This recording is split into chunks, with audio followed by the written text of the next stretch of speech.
दोस्तों, अपनी पिछली वीडियोस में मैंने आपको बताया था कि इजराइल की सेना की जब कल हमास के साथ मुठभेड़ हुई तो उसमें इजराइल के 11 सैनिक मारे गए।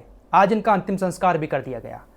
अपने सैनिकों की मौत पर इजराइल का प्रधानमंत्री नेतन्याहू गम में डूब गया।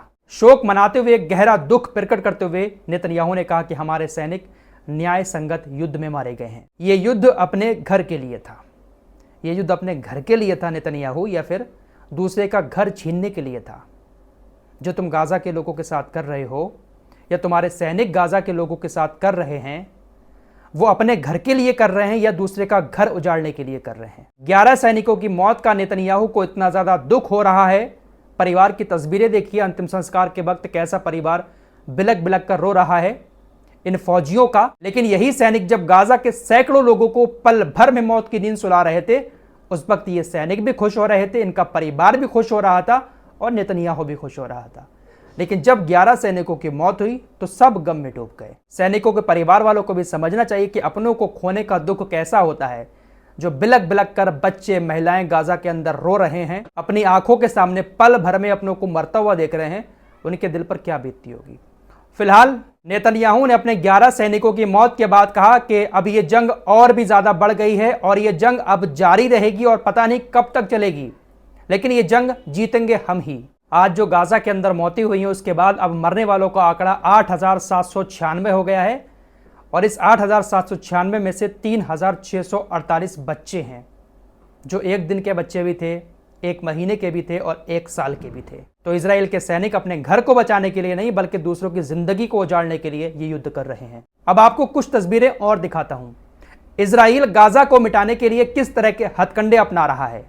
हमास का नाम लेकर वो रोजाना कुछ ना कुछ ऐसी चीजें पोस्ट करता है जिससे दुनिया को उसका समर्थन मिले, और इजराइल जो हमले गाजा के ऊपर कर रहा है, दुनिया को यह कहने का मौका ना मिले कि इजराइल ये गलत कर रहा है, क्योंकि इजराइल रोजाना दुनिया के सामने हमास की क्रूरता के कुछ सबूत पेश कर रहा है और फिर हमास को मिटाने के नाम पर वो हमले कर देता है। अब इजराइल की तरफ से कुछ फोटो शेयर किए गए हैं। कुछ बच्चों के दांत हैं, नाखून हैं, कुछ हड्डियां हैं। 4 फोटो को ट्विटर एक्स पर शेयर करते हुए इजराइल ने लिखा कि परेशान करने वाली सामग्री, बियरी के मारे गए बच्चों में से बस इतना ही बचा है। हमास के आतंकवादियों ने उन्हें प्रताड़ित किया, टुकड़े टुकड़े कर दिए और फिर जलाकर मार डाला। पुरातत्ववादियों को उनके दांत खोजने के लिए मलबे को छानना पड़ा। यह हमास है। यानी दुनिया को इजराइल यह बताना चाह रहा है कि हमास कितना ज्यादा खतरनाक है और किस तरह से उसने हमारे बच्चों को जलाकर मारा है। हम हमास के ऊपर हमले क्यों ना करें। लेकिन हमास को मिटाने के नाम पर इजरायली सेना खुले तौर पर गाजा को निशाना बना रही है और पूरी दुनिया को यह बात पता है। वही मैं आपको दोपहर बता चुका हूं कि मिस्र ने भी अपना रफा बॉर्डर खोल दिया है। बॉर्डर खोलने के साथ ही बहुत सारे फिलिस्तीन के, गाजा के जो बीमार लोग हैं, घायल लोग हैं, वो लंबी कतारें बनाकर मिस्र के बॉर्डर में एंटर कर चुके हैं। मिस्र भी अब उनकी मदद के लिए आगे आया है। बॉर्डर से तकरीबन 10 किलोमीटर अंदर एक फील्ड हॉस्पिटल बनाया है और उस हॉस्पिटल में जितने भी घायल पहुंच रहे हैं, मरीज पहुंच रहे हैं, उनका इलाज चल रहा है।